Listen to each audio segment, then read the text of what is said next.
So we get to the prelims proper, and we got some good fights here. 4 prelims, right? 4 prelims. It all kicks off with the lightweight. We have Chase Hooper against Alexander Hernandez, right? Which is very good. The dream. Chase Hooper is 25 now. 6'1", 74-inch reach. He's 16-3-1 on a 5-fight win streak, which, to be honest, there was a point where you thought might not get there, right? Might not get there. He's 8-3. Came via the Contender Series, right? It was funny because he got signed, but he got signed to a kind of like a feeder contract where, he then went and fought in like Fury a couple of times and then another couple of promotions just to get that experience before they brought him into the UFC proper. And, it started off well, but then we started to see the cracks, right? We started to see a few cracks. And the thing was, it's like he was good, but he only really had the grappling at first, right? Alex Ferreira beat him. He then lost to Steven Peterson after beating Peter Barrett, right? And it was the loss to Steve Garcia where he just got battered, right? He got battered and you were just like, oh no. Come on, man. This is not good. This really isn't good. But that was in October 2022. He went away, didn't fight again until May 2023. And we did notice a huge difference once he came back, right? Because he hasn't lost since. He definitely put on muscle mass. His striking has improved by folds, right? Really improved to the point where he's piecing people up on the feet. He did that to Slavaclaws, right? Really put it on him. And so we have seen this evolution in Chase Hooper, and it is impressive as hell. All right?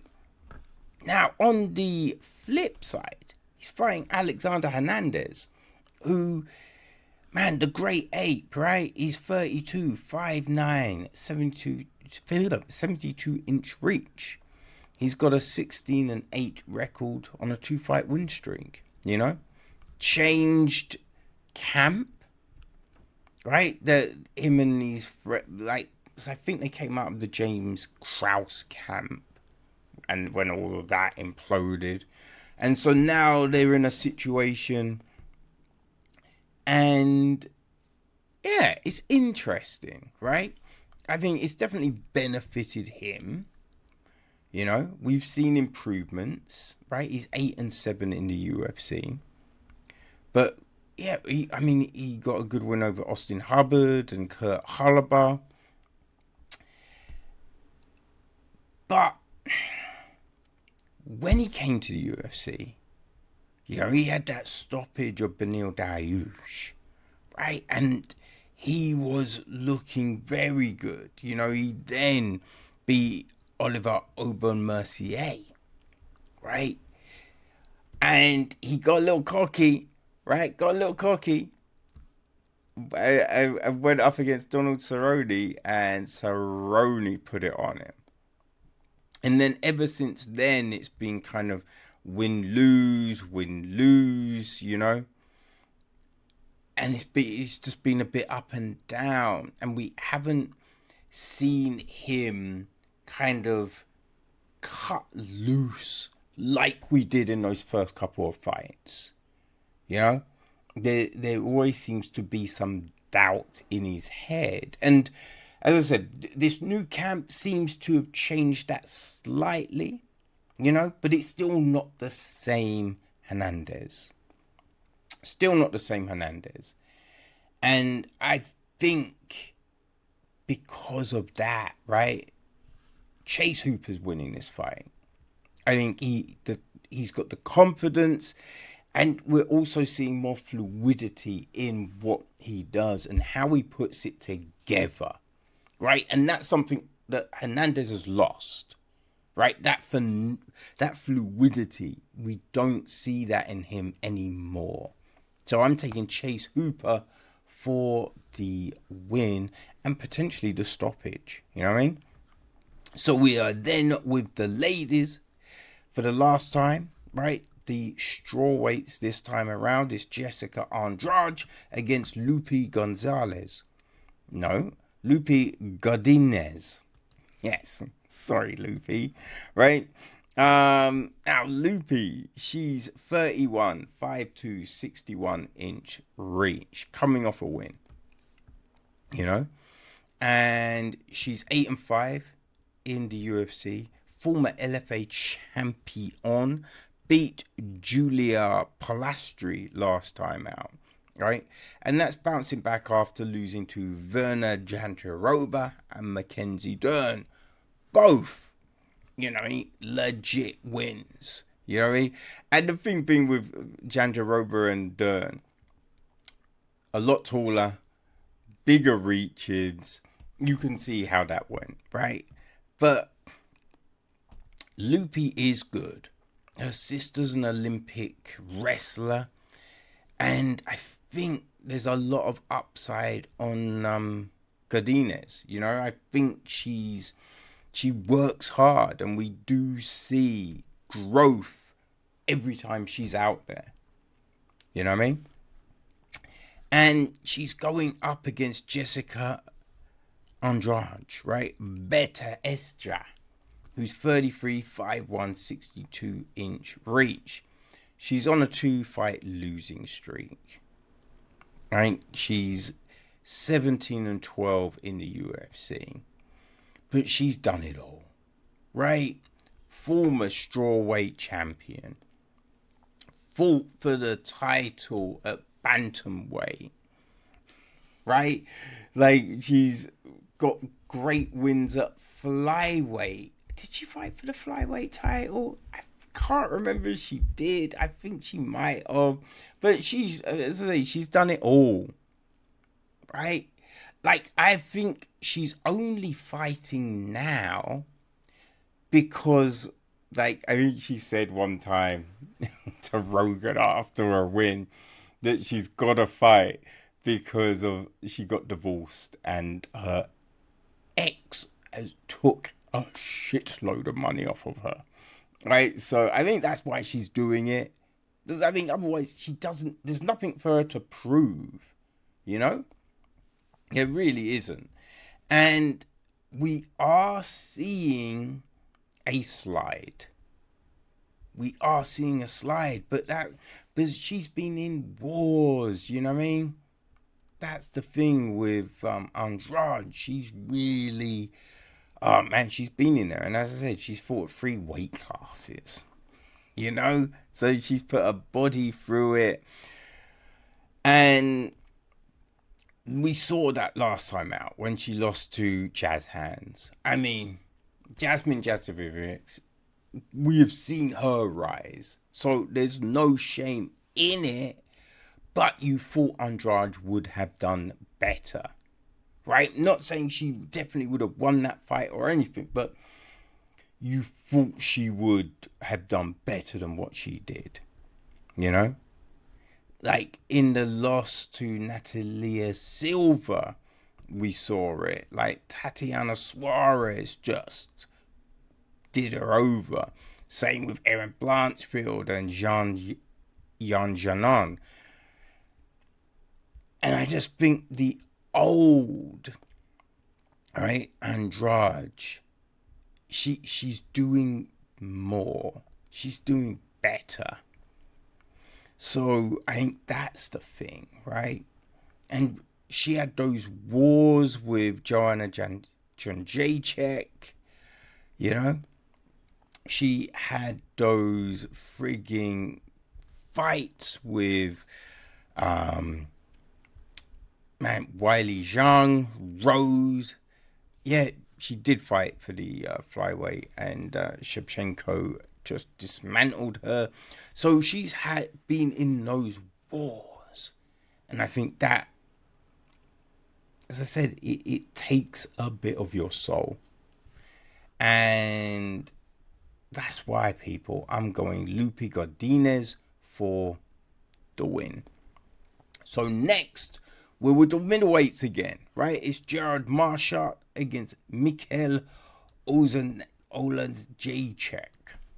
And Michał Oleksiejczuk, right, he's 66 foot, even, 74-inch reach. I think it's Huzzar, his nickname. I think that's how you say it. He's got a 20-9 with 1 no contest record, and he's on a 1-fight win streak.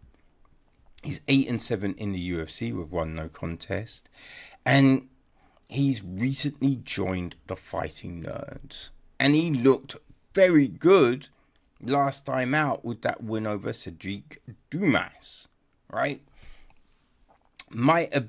His knockout of Dumas might have sent Dumas to do that fucking burglary. I don't know, man. But hey, last time out he looked good, and that could be the new affiliation with the Nerds, right? That might be it. And he needed that win after a 3-fight skid, you know? But he's going up against GM3, Gerald Meerschaert. It's 37, 6'1", 77.5-inch reach, right? He's 37-19 overall record, 2-fight losing streak. He's 12-11 in the UFC, you know? And he lost to Brad Tavares in April this year, Renan Derrida in November 2024, right? And that was after very good wins over Brian Barboza and Edmund Shabazian, right? And it's like, you know, he's fought some tough people. You know, he fought Joe Pyfer twice, right? Once in MMA, once in grappling. Lost them both, you know, but he grappled Craig Jones. You know, he's been in there with a lot of people, GM3. You know, he fought Kazmat. Oh, sorry, not Kazmat. Khamzat. Oh, my days. Like, he fought Chimaev on Fight Island, right? He was the... Was he the star? I think he was the first fight. He may have been the second.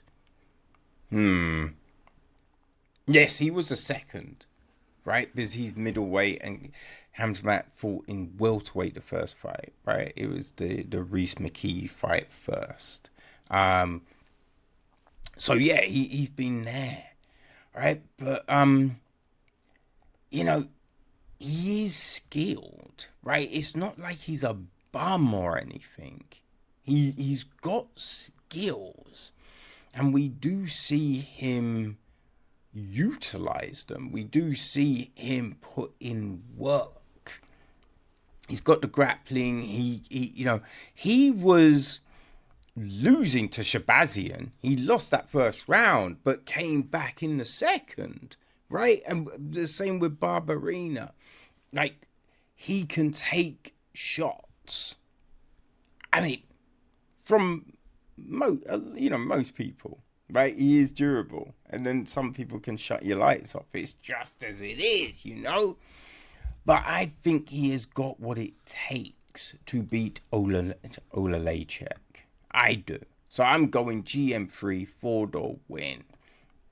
And we end the prelims with the lightweights, right? The lightweights and the middleweights are doing their thing on this card, people.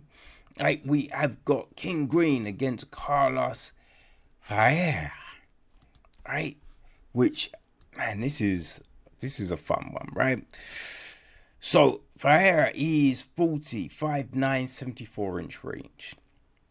He's got a 19-6 record coming off a loss in his last fight, right? 10-6 in the UFC. Grant Dawson just mollywopped him last time out, right? That was January this year. Before that, man, he had some good fights, right? Beat Michael Johnson, beat Mateusz Rambecki, you know? Good fights, right? And, yeah, I mean, he's definitely skillful, right? Definitely skillful, but he can get stopped, right? Mateusz Gamrot stopped him. Gregor Gillespie stopped him. We haven't seen Gregor Gillespie in a long ass time, right? But yeah, Gillespie stopped him. He lost a split to Bernal Dariush. You know, choked out Anthony Pettis, though. You know?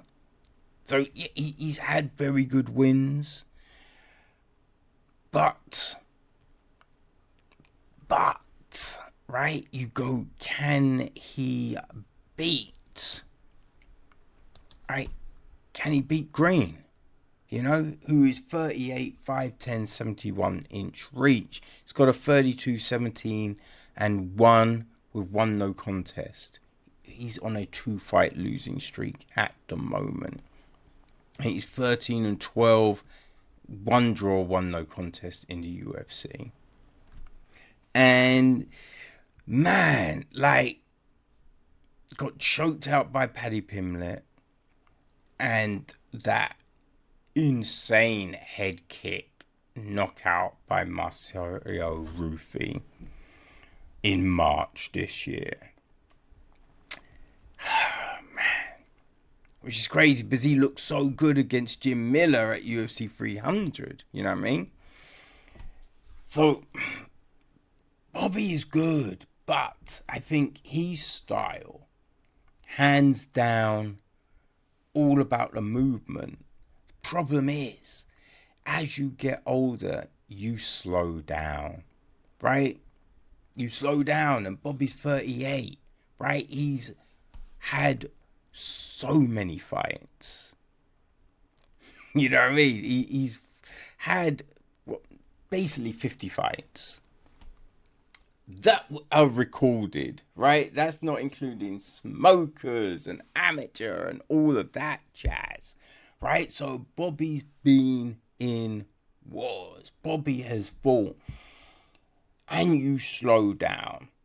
And the minute you slow down, that fighting style becomes problematic. Fighting with your hands down, and now you don't have the speed to get out of the way. Yeah, that's not going to work, is it? Really? It's not going to work, unfortunately. And so this is that one where my heart wants to go Green, but my head says Ferreira gets the win. So I'm going to have to take Ferreira. But, man, I would love it if King Green gets the win. So I'm picking Ferreira, but boy, I'm probably going to be hoping on Bobby to get that win. Should be a fun fight to lead us into the main card, though.